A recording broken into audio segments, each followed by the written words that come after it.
behavioral theory? So the first thing that the module talked about was motivation.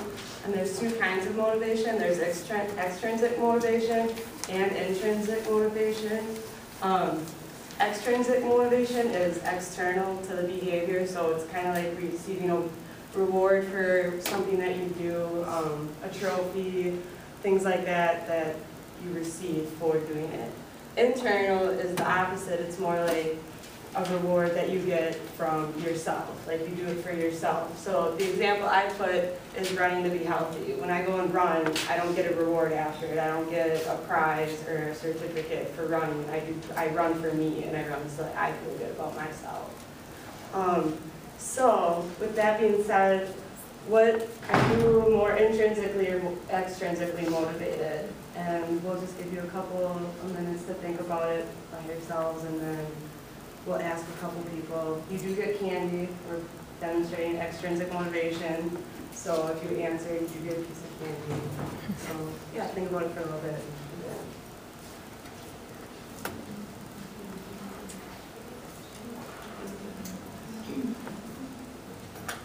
You guys can talk with your partners.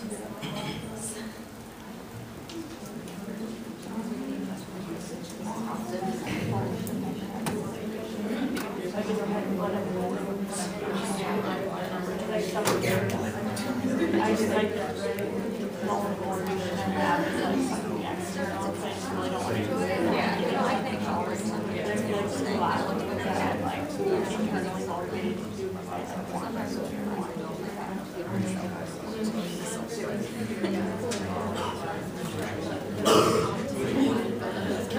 Okay, so we'll come back together here. And does anyone want to let us know what kind of motivation you use?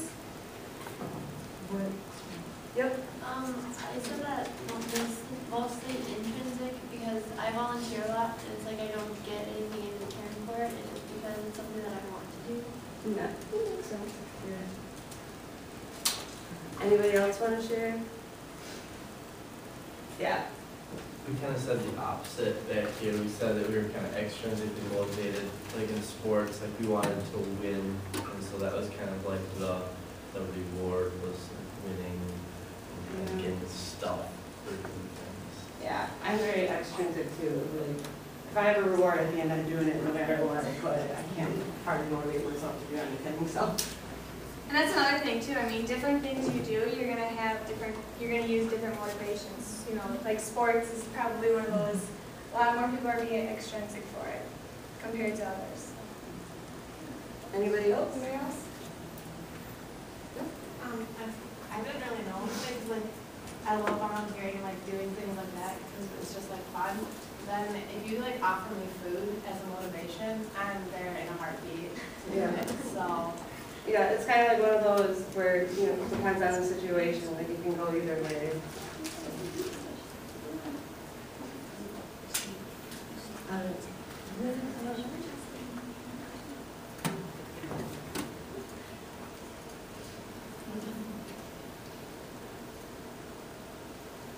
Alright, so then we have the different rewards.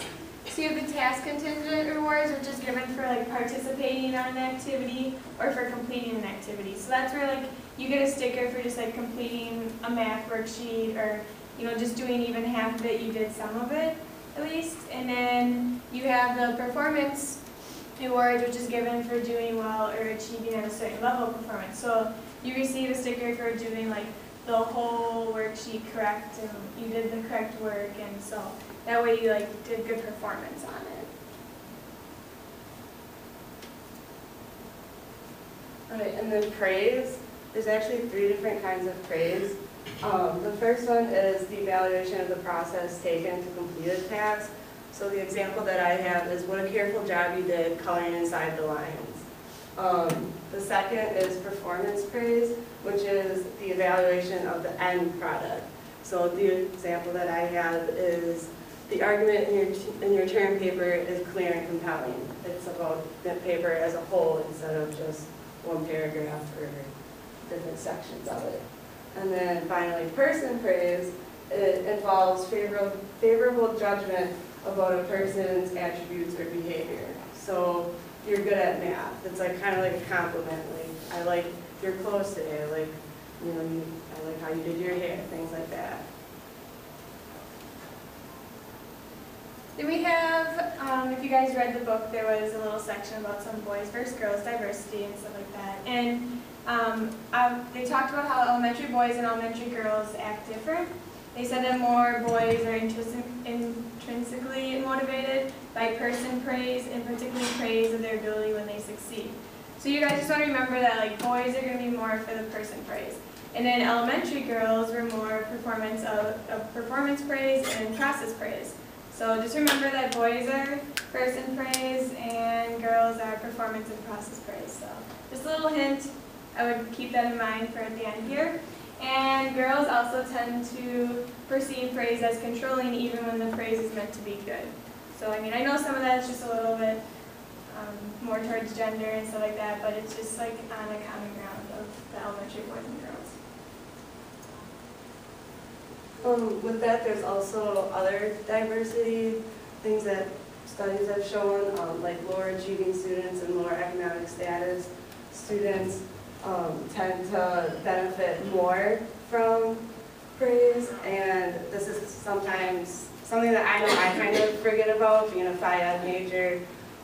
It's a lot easier for me to praise the ones that are doing good and the ones that are doing things correctly than the ones that are struggling, because I don't ignore them, but I just it's harder for me to say good job when they aren't doing it correctly. So as teachers, you gotta kind of remember that you gotta use everyone equally, and everyone needs the same amount of praise, and this shows that even the ones that aren't achieving as well could use a little bit more even.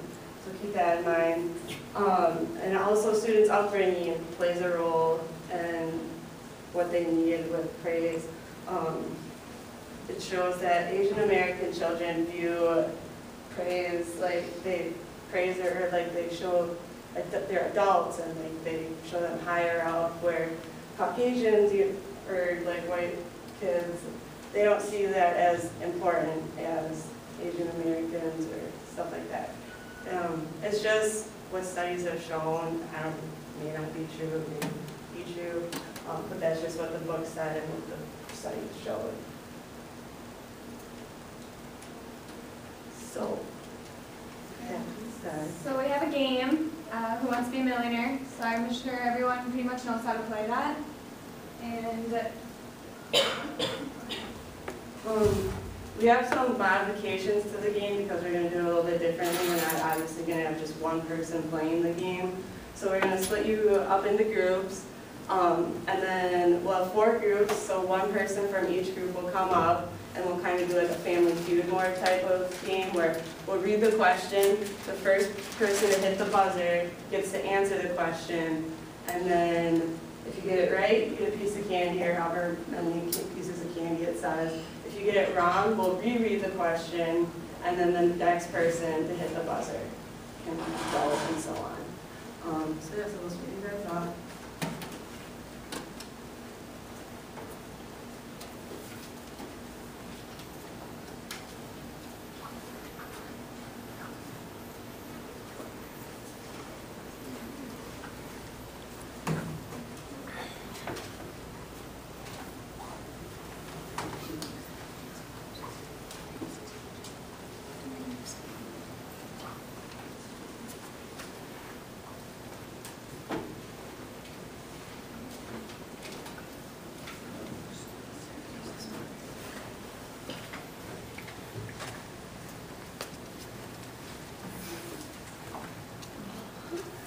And then we'll have hearts go here, spades can go back there, clubs can go back to Amanda's, and then diamonds up here.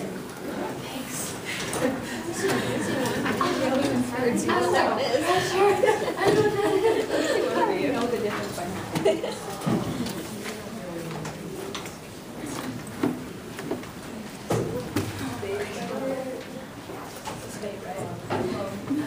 Paul does the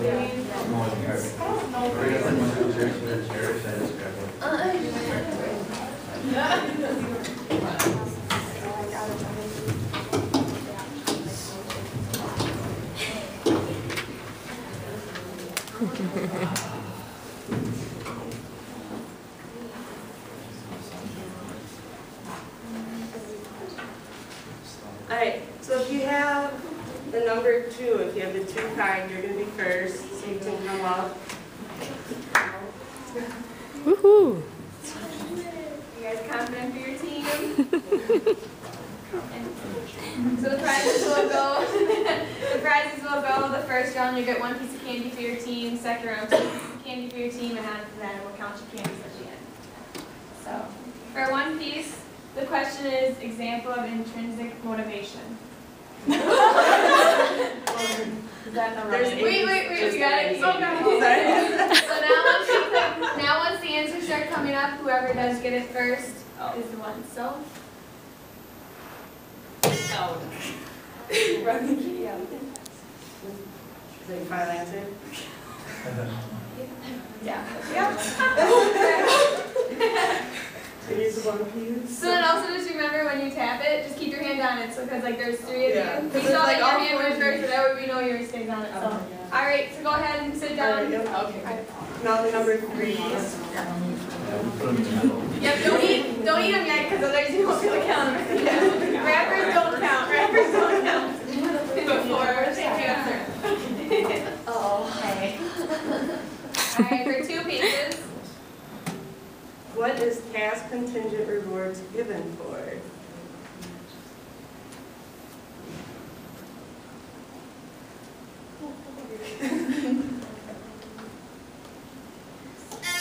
Oh. Yeah. Achieving activity correctly? Is that your final answer? Yeah. I'm sorry, that's not it. Okay. See. Yep. Yep. Okay. Jeff. Yes. Yes. Go ahead. Don't worry. You're like trying to read all of them.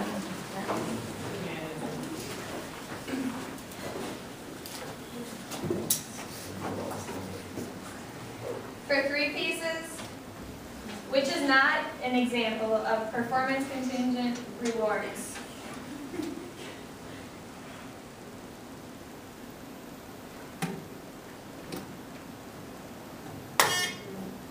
Yeah. D? D? Is that your final answer? Yeah. I'm sorry, it's not. A. Is that your final answer? Yep. Sorry. Sorry. Is